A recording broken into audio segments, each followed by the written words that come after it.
Assalamualaikum warahmatullahi wabarakatuh. Penonton di rumah, muslimin muslimat, Assalamualaikum warahmatullahi wabarakatuh. Alhamdulillah wa bihi nasta'inu ala umurid dunya wa din. Wassalatu wassalamu ala Rasulillah wa ala alihi wa ashabihi wa man tabi'ahu bi ihsanin ila yaumiddin. Alhamdulillah, kita bersyukur kepada Allah Subhanahu wa taala, kita bertemu sekali lagi dalam kuliah tafsir bertema menjelangnya tahun baru Hijrah 1442. Tema kita pada malam ini adalah konsep hijrah, perjalanan hidup kita, dalam surah Al-Anfal ayat 74, di mana Allah Subhanahu wa taala berfirman, A'udzu billahi minasyaitonir rajim. وَالَّذِينَ آمَنُوا وَهَاجَرُوا وَجَاهَدُوا فِي سَبِيلِ اللَّهِ وَالَّذِينَ أَوَوْا وَنَصَرُوا أُولَئِكَ هُمُ الْمُؤْمِنُونَ حَقًّا لَهُمْ مَغْفِرَةٌ وَرِزْقٌ كَرِيمٌ. Yang bermaksud dan orang-orang yang beriman dan berhijrah serta berjihad pada jalan Allah, dan orang-orang yang memberi tempat kediaman dan pertolongan kepada golongan muhajirin. Mereka itulah orang yang benar-benar beriman. Untuk mereka keampunan dan rezeki yang mulia. Surah Al-Anfal ayat 74. Terdapat pada ayat terakhir daripada surah Al-Anfal 5 sifat ciri-ciri orang-orang yang beriman. Yang pertama, beriman dengan sebenarnya. Yang kedua, berhijrah dengan membawa perubahan pada diri, keluarga dan masyarakat. Yang ketiga, berjihad di jalan Allah, di'i'la'i kalimatillah, untuk meninggikan agama Allah. Yang keempat, memberi tempat perlindungan.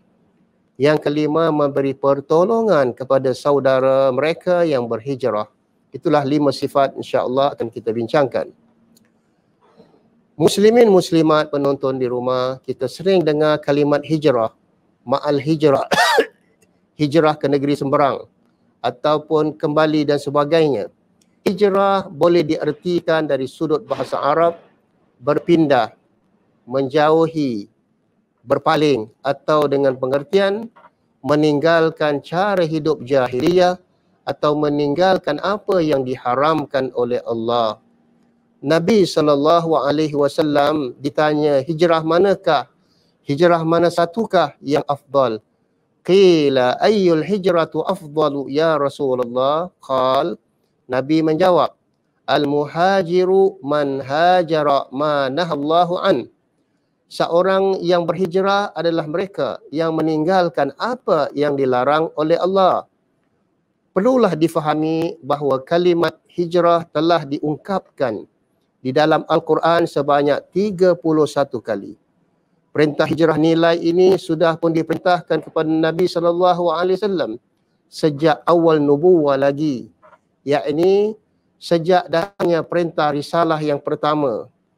Baginda diperintahkan supaya berhijrah daripada segala macam bentuk syirik ataupun maksiat yang termaktub pada surah yang pertama diturunkan dalam surah Al-Muddathir yang berbunyi, A'udzu billahi minasyaitonir rajim. Ya ayyuhal muddathir qum fa'anzir wa rabbaka fakabbir wa thiyabaka fatahhir warrujza fahjur. Wahai orang yang berselimut, bangunlah dengan sungguh-sungguh dan bangkit. Besarkanlah Tuhanmu, dan terhadap pakaianmu hendaklah kamu membersih sucikan. Warrujza, dan terhadap syirik dan berhala. Fahjur, hendaklah kamu berhijrah daripadanya ataupun meninggalkannya. Rasulullah SAW jelaskan tentang pengertian hijrah yang sebenarnya dalam hadis yang berbunyi, al-muslimun man salimal muslimuna min lisanihi wa yadihi, wal muhajiru man hajara ma harramallahu alaihi. Yang bermaksud seorang muslim adalah orang yang menjaga lidahnya ataupun tangannya daripada mengganggu kaum muslimin yang lain.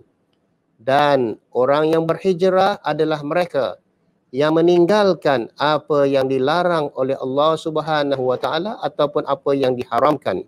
Hadis riwayat Syaikhan Al-Bukhari dan Muslim. Maka seterusnya Nabi SAW mengatakan al-muhajiru man hajara ma harramallahu alaih. Jadi pengertian hijrah nilai yang dijelaskan oleh Nabi SAW adalah seorang Muslim ataupun seorang yang berhijrah adalah mereka yang meninggalkan apa yang dilarang oleh Allah Subhanahu wa taala. Muslimin muslimat penonton rumah, hijrah seorang itu dinilai mengikut niatnya dalam matan hadis 40, hadis yang pertama. An Amiril Mu'minin Abi Hafsin Umar ibn al-Khattab radhiyallahu an qala sami'tu Rasulullah sallallahu alaihi wasallam yaqul innamal a'malu binniyat wa innama likulli imri'in ma nawa faman kana hijratuhu ila Allah wa rasulih fahijratuhu ila Allah wa rasulih wa man kanat hijratuhu lidunya yusibuha aw imra'atin yankihuha fahijratuhu ila ma hajara ilaihi. Rawahu Syaikhan Al-Bukhari wal Muslim. Imam Tabrani menjelaskan bahawa yang dimaksudkan dalam kitabnya Mu'jam Al-Kabir, Ibnu Mas'ud radhiyallahu an bersabda bahawa Nabi SAW bersabda tentang sebab wurud, sebab turunnya ataupun terjadinya hadis ini. Terdapat dalam kalangan kami seorang lelaki yang meminang seorang wanita yang dikenali dengan Ummu Qais. Wanita tersebut enggan mengahwininya kecuali apabila lelaki tersebut berhijrah ke Madinah. Maka dia pun berhijrah dan mengahwini wanita tersebut. Maka kami menamakannya sebagai penghijrah Ummu Qais. Maka hadis tadi bermaksud setiap amalan itu berserta dengan niat. Dan seseorang lelaki itu bergantunglah dengan apa yang diniatkan. Barang siapa yang berhijrah kerana Allah dan Rasulnya, maka hijrahnya kerana Allah dan Rasulnya. Barang siapa berhijrah dengan niat untuk dunia ataupun kerana seorang wanita yang hendak dinikahinya, maka hijrahnya mengikut apa yang telah dia niatkan. Muslimin muslimat, hijrah bukanlah perpindahan tempat sahaja. Hijrah bukanlah suatu legenda sejarah sahaja. Namun, hijrah yang sebenarnya merupakan prinsip hidup seorang Muslim. Hijrah merupakan asas kehidupan seorang Muslim. Hijrah sebenarnya adalah hijrah nilai, yakni yang dipanggil hijrah maknawi, bukan hijrah zati. Hijrah zati ini maknanya dengan fizikal. Merubah cara hidup jahiliyah kepada cara hidup Islam yang sebenarnya, itulah yang dimaksudkan dengan hijrah nilai. Apakah seharusnya pengorbanan dan penghijrahan yang perlu kita lakukan hari ini ataupun di akhir zaman ini? Hijrah menuntut kita bukan hanya mengorbankan perkara-perkara yang besar. Akan tetapi kadangkala perubahan-perubahan yang kecil itu apabila dihiasi dengan keikhlasan dan berterusan akan dipandang oleh Allah sebagai suatu amalan dan sikap yang baik. Contohnya, kita ternampak ada sebatang kayu ataupun duri di jalanan, maka kita tepisnya. Itu sudah dikira suatu hijrah yang kecil namun ganjarannya besar di sisi Allah Subhanahu wa taala. Pertama, hijrah dengan tubuh badan daripada sebuah negeri kepada sebuah negeri. Kita sering dengar para golongan artis ataupun golongan selebriti mengatakan dia hendak berhijrah ke luar negeri untuk mencari kehidupan yang lebih luas ataupun mencari kehidupan mewah ataupun nak menjadi kaya raya. Yang kedua, hijrah dengan hati. kepada Allah dan Rasulnya, iaitu hijrah yang mengandungi niat yang suci insya-Allah Ta'ala. Kemana hala hijrah kita? Terdapat seorang sahabat yang bernama Fudaid radhiyallahu anhu mendatangi Nabi sallallahu alaihi wasallam. Lalu beliau mengajukan satu soalan kepada Nabi sallallahu alaihi wasallam dengan pertanyaan, "Ya Rasulullah, orang-orang di negeriku berkata bahawa sesiapa yang tidak berhijrah dengan meninggalkan negerinya, maka Islamnya tidak sempurna." Baginda lalu bersabda, "Ya Fudaik, aqimis salah wa atiz zakah wahjur su wa askun min ardi qaumik haitsu syi'ta." Wahai Fudaid, dirikanlah salat, bayarlah zakat dan jauhilah keburukan. Tetaplah di negeri kamu, di mana saja yang kamu suka, dengan membawa satu perubahan yang kecil pada diri kamu, pada masyarakat kamu, pada keluarga kamu. Hadis riwayat Imam Ibn Hibban. Maka pada bahasa, maksud hijrah adalah perpindahan dari satu tempat kepada satu tempat yang lain, seperti hijrah Nabi SAW daripada Makkah Al-Mukarramah menuju ke Madinah Munawwarah. Kemudian Nabi SAW menukarkan makna hijrah zati, hijrah fizikal kepada hijrah maknawi dengan mengatakan al-muhajiru man hajara ma nahallahu an. Yang bermaksud orang yang berhijrah itu ialah seorang yang meninggalkan larangan Allah Subhanahu wa taala. Hadis riwayat Syaikhan Imam Bukhari dan Muslim. Maka tentunya hijrah ini tidak akan dapat terlaksana dengan sempurna, melainkan kalau kita lihat para sahabat ridwanullahu alaihim, mereka telah mendapat pendidikan awal. Di antaranya terdapat pada 2 ayat pertama daripada surah Al-Anfal yang berbunyi, A'udzu billahi minasyaitonir rajim. Innamal mu'minuna alladzina idza dzukirallahu wajilat qulubuhum wa idza tuliyat 'alaihim ayatuhu zadatuhum imana wa 'ala rabbihim yatawakkalun alladzina yuqimuna as-salata wa mimma razaqnahum yunfiqun ulaika humul mu'minuna haqqan lahum darajatun 'inda rabbihim wa maghfiratun wa rizqun karim. Hanya sahaja orang-orang yang beriman, apabila sahaja disebut nama Allah, gementar gerun, dan apabila dibacakan kepada mereka ayat-ayat Allah, bertambahlah iman mereka.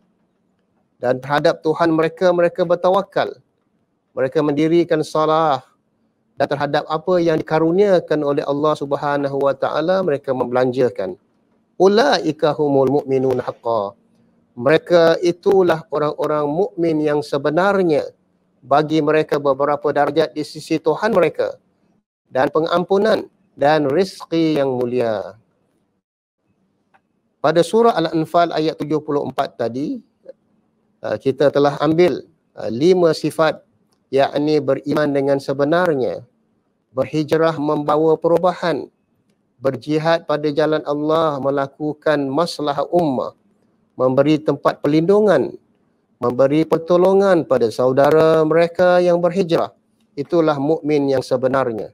Namun kita lihat bahawa para sahabat tidak akan tercetus semangat untuk berhijrah melainkan dengan pendidikan awal tadi yang terdapat pada 2 ayat pertama daripada surah Al-Anfal.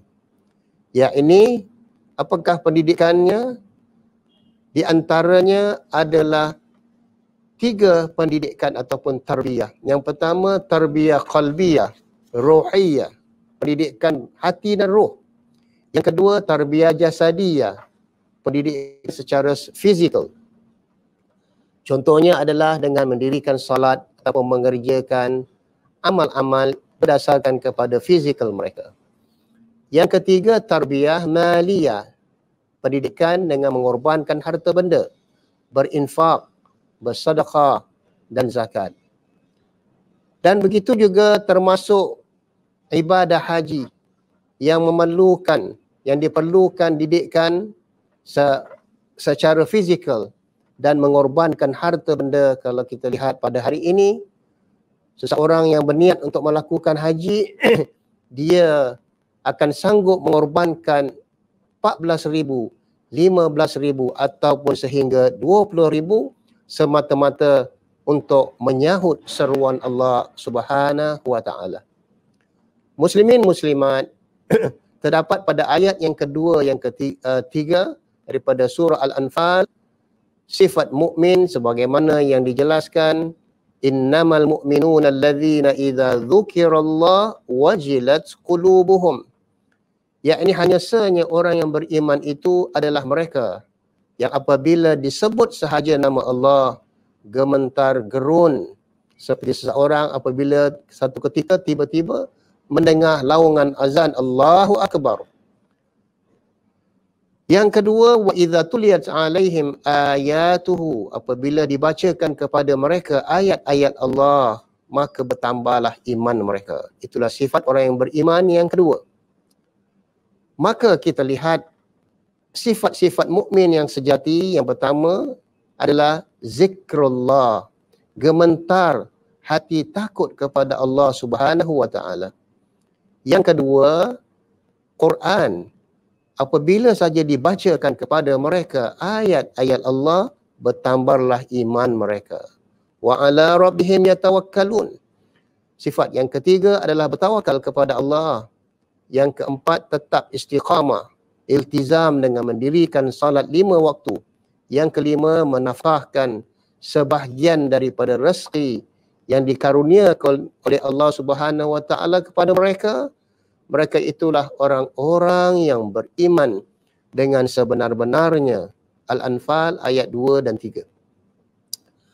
Muslimin muslimat yang dirahmati Allah, sifat yang ketiga adalah bertawakal kepada Allah. Contohnya hadis yang dianjurkan oleh Nabi sallallahu alaihi wasallam bersabda, al-muslimu idza kharaja min baitihi qala bismillah tawakkaltu 'ala Allah wala haula wala quwwata illa billah. Hadis riwayat Imam Tirmizi 3427. Yuqalu lahu kufita wa wuqita wa tanha anhu syaitan, akhrajahu Abu Daud.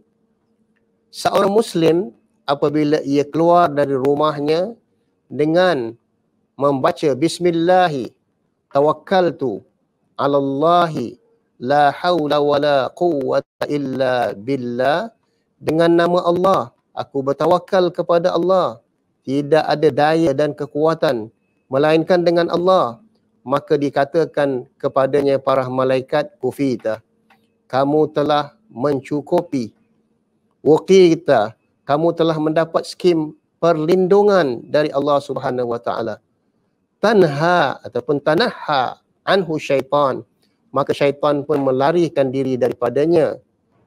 Jadi itulah 3 fadilat apabila kita keluar rumah dengan bertawakal kepada Allah dan membaca doa ini. Dan mengamalkan doa-doa harian dalam kehidupan kita. Jadi apabila ayat surah Al-Anfal tadi, wa ala rabbihim yatawakkalun, dengan siapakah kita bertawakal? Terdapat juga kata-kata fatawakkal 'alal hayyil ladzi la yamut wal jinnu wal insu yamutun. Bertawakallah kepada yang hidup, yang tidak mati, sedangkan jin dan manusia semuanya akan mati. Jadi itu sifat yang ketiga, sifat mukmin yang ketiga, dia bertawakal kepada Allah setelah dia berusaha, setelah dia musyawarah bersama keluarga, setelah dia membuat strategic planning, ataupun bagi seorang penuntut sekolah, sebelum dia menghadapi peperiksaan, dia telah mengulang kaji, belajar dengan sungguh-sungguh bersama dengan teman-temannya, group study dan sebagainya. Kemudian apabila ia menduduki dewan peperiksaan, dia bertawakal kepada Allah sama ada dia berjaya ataupun tidak. Dan begitulah kita lihat sifat yang keempat yang terdapat pada ayat yang ketiga. Alladzina yuqimunas salah, dan orang-orang yang mendirikan salat. Bekalan pendidikan masjid, Al-Hasan ibn Ali Abi Talib mengingatkan sahabat mereka dengan berkata, sesiapa yang senantiasa ke masjid, dia akan mendapati 7 sifat dalam dirinya. Yang pertama, tanda yang meyakinkan, yakni keimanannya meningkat. Yang kedua, saudara-saudara yang berguna. Setiap kali dia mengunjungi masjid, keluar masuk, 1 hari 5 kali, dia akan mendapati sahabat-sahabat yang baik-baik. Sebagaimana firman Allah Subhanahu wa taala, Rabbi habli hukma wa alhiqni bis salihin. Ya Allah, karuniakanlah kepadaku hikmah dan dekatkanlah aku dan masukkanlah aku bersama dengan para salihin. Yang ketiga, dia akan mendapat ilmu yang dimiliki melalui kuliah-kuliah yang dihadiri, halaqah-halaqah ilmu, majlis ilmu dan sebagainya. Yang keempat, rahmat yang menanti. Setiap kali dalam perjalanan dia untuk menuju ke masjid, dia membaca doa, Allahumma ftah li abwaab rahmati. Maka dia mendapat amin dan doa para malaikat yang sentiasa mendoakan setiap kali dia keluar dan masuk masjid. Dan sifat yang kelima, kalimah yang menunjukkan jalan, yakni orang yang sentiasa mengunjungi masjid dengan mendirikan salat, dia akan mendapat, Allah akan memberi dia kalimat yang menunjukkan jalan yang sahih, jalan yang benar, jalan yang mustaqim dengan petunjuk Allah Subhanahu wa taala. Yang keenam, dia juga akan mendapat ilham menghalanginya daripada kemusnahan ataupun jatuh kepada kancah dosa dan kemusnahan. Yang ketujuh, meninggalkan dosa, sama ada dia malu kepada Allah ataupun takut kepada Allah. Itulah pesanan Sayyidina Ali ibn Abi Talib yang mengingatkan sahabat-sahabatnya. Kata-kata ini terdapat dalam kitab Ibn Qutaybah, Uyun Al-Akhbar, jilid ketiga, halaman yang ketiga. Muslimin, muslimat, penonton di rumah, kita lihat bagaimana para sahabat menyahut seruan hijrah dengan beriman, berhijrah, berjihad, memberi tempat lindungan dan begitu juga memberi pertolongan kepada golongan muhajirin. Apabila golongan muhajirin sampai sahaja ke Madinah Munawwarah, mereka ditawarkan dengan berbagai-bagai macam pertolongan. Ada yang menawarkan untuk memberi perlindungan tempat tinggal di rumahnya. Ada yang sampai sehingga dia ada 2-3 isteri untuk menceraikannya. Dan sahabatnya boleh pilih yang mana satu. Jadi begitulah kita lihat pendidikan para sahabat Nabi SAW di sisi mihrab masjid melalui proses, yakni berzikir kepada Allah, bertaubat, sujud, beristighfar di mihrab pada waktu sahur, dan air mata munajat mereka mengalir setiap malam. Semua itu adalah ciri-ciri yang hanya ada pada mukmin yang sejati yang disebut oleh Allah Subhanahu wa taala pada akhir surah Al-Anfal ayat 74, ulaika humul mu'minuna haqqan. Mereka itulah golongan mukmin yang sebenarnya.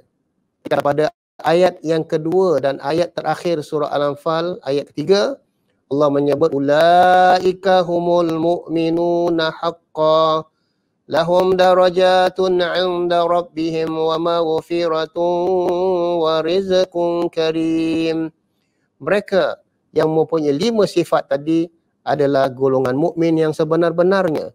Bagi mereka, yakni beberapa darajat di sisi Tuhan mereka, dan maghfirah dan pengampunan, dan begitu juga rezeki yang mulia tadi.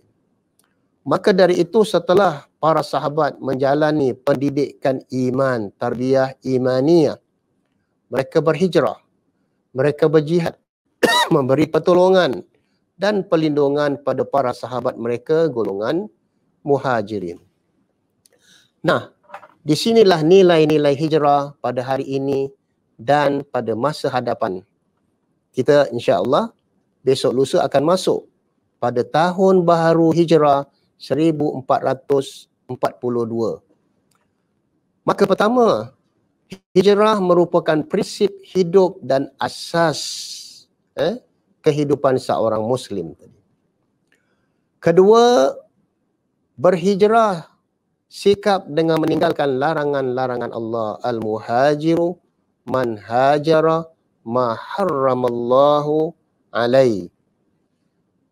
Yang ketiga, berhijrah untuk menjadi ayah, ibu mithali dengan meningkatkan ilmu, dengan membaca Al-Quran dan menghayatinya, dan mengambil kursus-kursus parenting ataupun sebagainya untuk menambahkan ilmu dalam mendidik anak-anak mereka. Yang keempat, berhijrah menjadi seorang pemuda dan pemudi salihin dan salihat yang berkhidmat kepada kedua ibu bapanya dan tunduk dan patuh kepada Rabbnya. Yang kelima, berhijrah dalam membangunkan keluarga cemerlang, kerana keluarga ini merupakan amanah daripada Allah Subhanahu wa taala. Bagaimana kita melayari kehidupan berkeluarga. Yang keenam, berhijrah dalam meningkatkan ilmu pengetahuan kita, sama ada dari sudut ilmu memperhalusi salat, ilmu memperhalusi bacaan Al-Quran, tafsir, bahasa Arab dan ilmu-ilmu lain yang diperlukan.